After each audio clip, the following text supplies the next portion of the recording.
मुंबई में भाषा विवाद थमने का नाम नहीं ले रहा है। एक के बाद एक लगातार ऐसी कई घटनाएं सामने आई हैं जब उत्तर भारतीय लोगों से हिंदी बोलने और मराठी न बोलने को लेकर दुर्व्यवहार और मारपीट की गई। ऐसे ही एक तस्वीर और खबर मुंबई के घाटकोपर से भी सामने आई है, जहां राज ठाकरे की पार्टी महाराष्ट्र नवनिर्माण सेना के कार्यकर्ताओं ने एक उत्तर भारतीय महिला को मराठी न बोलने पर पिटाई कर दी, उनके साथ बदसलूकी की, उनसे माफी मंगवाई। दरअसल 2 दिन पहले भाषा पर बहस होने पर महिला ने कहा था कि वो मराठी नहीं बोलेंगी। इसके बाद एमएनएस कार्यकर्ताओं ने 2 दिन बाद उनके पास जाकर उन्हें माफी मांगने के लिए मजबूर कर दिया। इस घटना का वीडियो अब सामने आया है, जिसमें देखा जा सकता है कि किस तरह महिला कार्यकर्ताओं ने काफी देर तक इस महिला के साथ, उत्तर भारतीय महिला के साथ बहस की और फिर जोर जबरदस्ती कर आखिरकार महिला को माफी मांगने के लिए मजबूर कर दिया। तो ये अपने आप में कोई पहला मामला नहीं है। इससे पहले भी बहुत सारे इस तरह के केसेस सामने आए हैं जब बदसलूकी की गई है उत्तर भारतीयों के साथ, हिंदी भाषियों के साथ। और इस बीच एक और ब्रेकिंग न्यूज, मुंबई में एमएनएस की फिर से गुंडागर्दी देखने को मिली है। एमएनएस कार्यकर्ताओं ने उत्तर भारतीय महिला से माफी मंगवाई। घाटकोपर में मराठी नहीं बोलने पर माफी मंगवाई गई है। महिला ने मराठी बोलने से इनकार किया था, जिसके बाद इस महिला को धमकाकर जबरदस्ती मराठी बुलवाई गई। तो ये चल रहा है मुंबई में आजकल, सिर्फ एमएनएस की गुंडागर्दी चल रही है। कभी ऑटो ड्राइवर को पीटा जाता है, कभी दुकानदार की पिटाई की जाती है, तो अब एक महिला इन एमएनएस की महिला कार्यकर्ताओं की शिकार बनी है। आप देखिए, ये उत्तर भारतीय महिला जो हिंदी में बात कर रही थी, इस पर ये एमएनएस की महिला कार्यकर्ता भड़क गई, यहां पहुंची, बदसलूकी इसके साथ करने लगी, इसे जबरदस्ती धमकाया गया और आखिरकार इससे माफी मंगवाई गई और फिर काफी देर तक ये महिलाएं इसके साथ बदसलूकी करती रही। माफी मंगवाई, मराठी बोलने पर मजबूर किया। तो एक तरीके से गुंडागर्दी चल रही है इस वक्त महाराष्ट्र में, और खासतौर पर मुंबई में एमएनएस की गुंडागर्दी चल रही है। कई उत्तर भारतीय हैं जो एमएनएस की इस गुंडागर्दी का शिकार हो चुके हैं। और भाषा के नाम पर, मराठी वर्सेस हिंदी के नाम पर ये जो चल रहा है मुंबई में, आप देखिए कैसे इस महिला के साथ बहस की, इसको डराया धमकाया और फिर मराठी बोलने पर मजबूर किया और हिंदी बोलने के लिए माफी मंगवाई गई।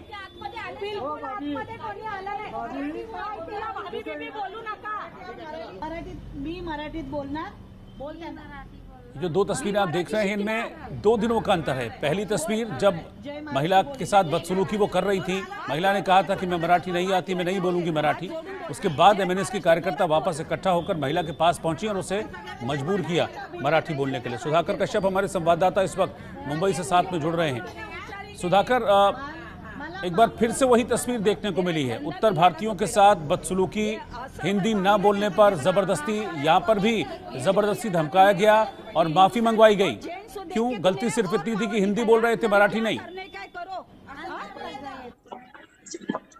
ये अभी हमेशा का हो गया है। राज ठाकरे के जो कार्यकर्ता है, वो कोई अगर मराठी नहीं बोलता तो उसको मारते पीटते हैं और उससे माफी मंगवाते हैं और जबरदस्ती करते हैं कि आप मराठी बोलिए। लेकिन जो आदमी 6 महीने पहले आया है मुंबई में या 2 महीने पहले आया है, तो किस तरह से मराठी बोलेगा? उसको तो अभी तक यहाँ का कुछ मालूम भी नहीं है, किस तरह से यहाँ व्यवहार होता है, क्या होता है, कौन सी भाषा बोली जाती है। वो तो अपने हिंदी में ही बात करता है। लेकिन राज ठाकरे के लोगों को ये मान्य नहीं है। उनको लगता है कि जो भी है यहाँ पर रहता है उस मराठी बोलना चाहिए, और उसी के मुद्दे पर वो बहस करते हैं, मारपीट करते हैं और माफी मंगवाते हैं। इसमें क्या है कि कोई पुलिस कंप्लेंट होती नहीं है। वो लोग भी है जो उत्तर भारतीय जो लोग हैं डरे हुए हैं और वो भी माफी मांगते हैं और जो मामला है वहीं पर रफा दफा कर देते हैं, पुलिस स्टेशन में जाते नहीं है। अगर पुलिस स्टेशन में जाएगा तो इसके बारे में कार्रवाई हो सकती है, लेकिन कोई कंप्लेंट करने में कोई आगे नहीं आ रहा है। और इसीलिए ये जो महाराष्ट्र नवनिर्माण सेना के जो कार्यकर्ता है वो ज्यादा ही आक्रामक होते जा रहे हैं। उनके ऊपर कोई भी कार्रवाई होती नहीं, इसके लिए वो ज्यादा आक्रामक हो रहे हैं। इस मामले में क्या हुआ था? इस मामले में वो महिला जो थी वो घाटकोपर में रहती है, वो कोई काम से बाहर आई थी, कोई ये कर रही थी, तभी वो हिंदी में बात कर रही, तो देखा जो मनसे के कार्यकर्ता उन्होंने देखा कि ये महिला की हिंदी में बात कर रही है, तो उन्होंने फिर उससे बहस करना शुरू किया कि आप हिंदी में क्यों बात कर रही हो, आप मराठी में बात कीजिए। ये जो महिला आई है वो कुछ दिन पहले महाराष्ट्र में आई है। वो ज्यादा दिनों से, ज्यादा सालों से मुंबई में नहीं रहती है। कुछ कार्यकाल पहले ही वो मुंबई में आई है, तो उसको मराठी आता नहीं है। लेकिन मनसे को कार्यकर्ता को ये मान्य नहीं है। उनको लगता है कि जो आए हैं यहाँ पर है सभी को मराठी आना चाहिए और वही मुद्दे पे ये बहस कर रहे हैं, मारपीट कर रहे हैं और उनके ऊपर कुछ कार्रवाई नहीं हो रही है। ठीक है, शुक्रिया आपका इस जानकारी के लिए सुधाकर कश्यप। तो घाटकोपर में रहने वाली ये महिला जो उत्तर भारतीय है, उनके साथ बदसलूकी यहाँ पर की गई है। हिंदी बोल रही थी, इस बात को लेकर इस महिला के साथ बदसलूकी की गई और बाद में इतना प्रेशर बनाया गया कि महिला को माफ़ी मांगनी पड़ गई। माफ़ी क्यों? क्योंकि हिंदी बोल रही थी, इसलिए महिला को माफ़ी मंगवाई गई। तो ये गुंडागर्दी चल रही है इस वक्त महाराष्ट्र में और ख़ासतौर पर मुंबई में, जहां एमएनएस के कार्यकर्ता उत्तर भारतीयों को लगातार टारगेट पर लिए हुए हैं, उन्हें निशाना बना रहे हैं। हिंदी बोलने पर उनकी पिटाई कर रहे हैं, मराठी ना बोलने पर उनके साथ मारपीट की जा रही है और बदसलूकियां हो रही हैं।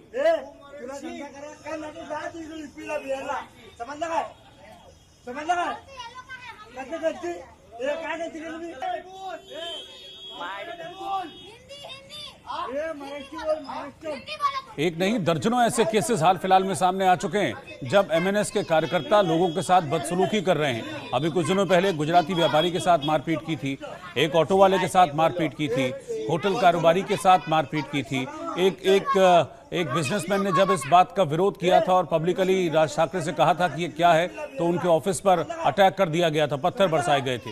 तो खुलेआम एमएनएस की गुंडागर्दी चल रही है और अपनी राजनीति चमकाने की कोशिश हो रही है। देखिए आप किस तरीके से इस महिला को डरा रहे हैं, धमका रहे हैं, बहस कर रहे हैं।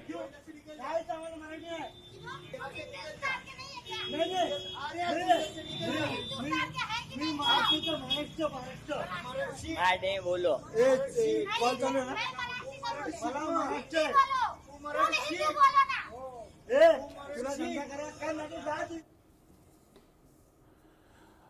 और अब आगे बढ़ते हैं, बात करते हैं कि कैसे लगातार अपमान किया जा रहा है हिंदी भाषा का, जिसको बिल्कुल सहन नहीं किया जाएगा।